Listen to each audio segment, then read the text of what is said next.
Ja. Du lige præsentere os. Ja, det her det er Sofus og Elliots diskussion omkring flerfaglige forløb, specifikt FF3. Først og fremmest så synes jeg, at det fylder lidt for meget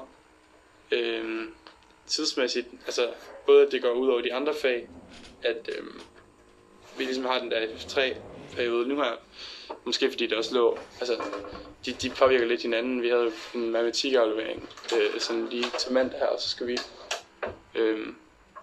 aflevere FF3 nu. Og så synes jeg også, at det er lidt en skam nogle gange, at der går så mange altså musik- og historiemoduler til det, når det er nogle fag, vi sådan snart skal afslutte. Ja, så vil jeg også sige, hvad hedder det nu? Jeg ved ikke, om det er en kritik, men jeg synes, det er der også selv pointeret ud, men det er en lidt sjov format med, at man skal lave en hel analyse og 2 analyser, men du har ikke så meget at gøre med rigtigt, sådan, i forhold til, at du skal have en historie- og musikanalyse på sådan 5 sider, og en redegørelse og en afrunding, du ved. Ja, men det er lidt sjovt format, og så tænker jeg også måske lidt på opgavelsesbeskrivelsen, hvorfor det var, at vi fik den givet, og ikke selv kunne formulere en, ligesom man skal i SAP, du ved, for at træne det også. Ja. Ja, altså jeg kan godt se, hvordan det kan hjælpe nogen, at man får en opgaveformulering givet, men sådan. Ja. Det er jo lige, jeg føler, at det her, det er jo det final product, vi har op til SAP'en, og der skal det minde rigtig meget om SAP'en, og det er noget af det vigtigste i SAP'en, det er jo også at kunne lave en god opgaveformulering, hvilket vi bare fik givet til os. Ja, noget af det, jeg synes, der var godt, det var sådan særlig historiedelen. I hvert fald hvis man sådan, når man sad og skrev og analyserede og kunne få hjælp.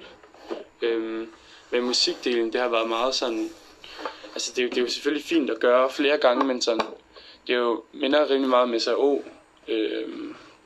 Og så hvis man ikke har tænkt sig at skrive SAP-musik, så føles det også lidt, så ikke. Det føles meget som det samme, i hvert fald for mig. Ja. Jeg tror måske, nu har jeg taget spørgsmål nummer 2. Og det tror jeg måske, musikdelen, den blev meget abstrakt for mig. Fordi at, hvordan man lige præcis skulle tilknytte en sonatesatsform til, at, de her oplysningstanker, man havde, og oplysningsidéer. Det er lidt abstrakt for mig, men måske er det bare, fordi jeg ikke kan tænke så abstrakt. Og måske er det bare mere logisk, men jeg synes, det er sådan lidt... man skal virkelig selv konkludere på rigtig meget, som der ikke er noget evidens for.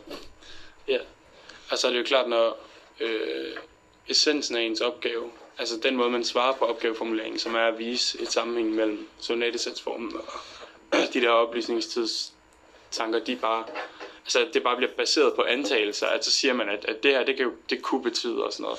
Så kan det også godt virke lidt, som om man bare ikke rigtig finder frem til noget sådan, sådan særlig vigtigt. Eller ja, det gør man finder jo aldrig rigtig frem til noget nyt i de her opgaver, men sådan, det kan godt virke lidt, som om man bare kører ud af en eller anden tangent, som man lige har fundet på. Ja. Jeg vil så også sige, noget jeg godt kunne lide, det var historien om musik, det var, at det var specifikt de 2 fag, fordi de hænger super godt sammen til at kunne lave en sammenfattende opgave. Fordi at de er så meget, de går så meget hånd i hånd, fordi at Wienerklassikken og oplysningstiden, det er jo den samme periode, og de påvirker hinanden, og det kan ses i musikken og så videre. Ja. Det synes jeg også. Noget, hvis man faktisk skulle have lavet det lidt om, så synes jeg, det kan godt være, at det var mit personlige standpunkt, men altså hvis det for eksempel havde været en ren historieopgave,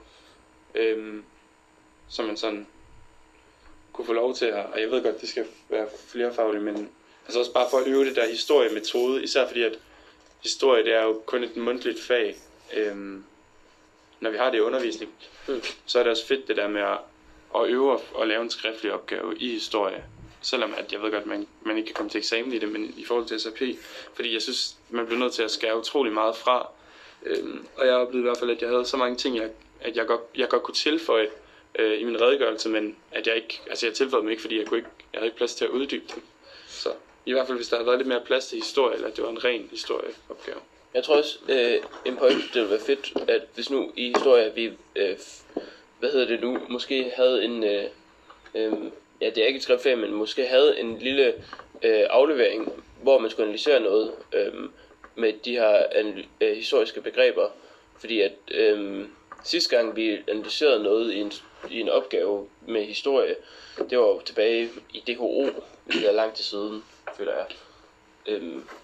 Og så er det godt, hvis nu bare havde sådan, det ved jeg ikke, en lille tekst, og så skulle man analysere den, og så skulle man bruge de her begreber, fordi at man analyserer historie på en lidt anden måde, føler jeg, end andre fag. Ja, og det er også, jeg ved ikke, godt have fået en introduktion til, hvordan man skulle lave det der analyser, måske et eksempel.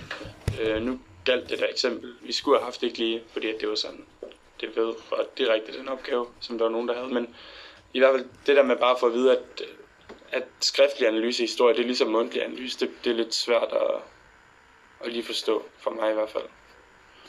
Ja. Jeg ved ikke, jeg har mere at tilføje.